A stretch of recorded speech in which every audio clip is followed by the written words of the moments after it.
Every day we get phone calls from customers that tell us that their phone is stuck on an Apple logo, and no matter what they try and charge it, they turn the phone on and off. The phone just basically just displays an Apple logo, it restarts and starts again.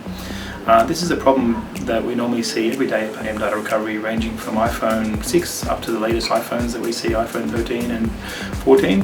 Often this is caused by an operating system corruption, the storage or the memory on the iPhone becoming full, generally due to having too many photos and videos and apps installed, or sometimes there's an electrical component on the logic board called a TriStar chip or Hydro chip that causes the problem.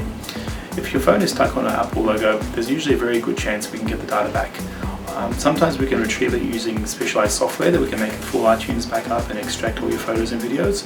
Other times we have to open up the phone and actually temporarily replace some of the damaged components, and that will allow us to get the phone working, and then we can make a full backup of all the data.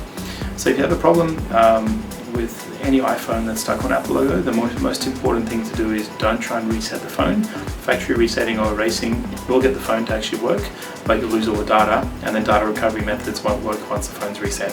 So if you have a similar issue to this, feel free to reach out to us. Our success rate is normally very high, and we can normally get the data back in most cases.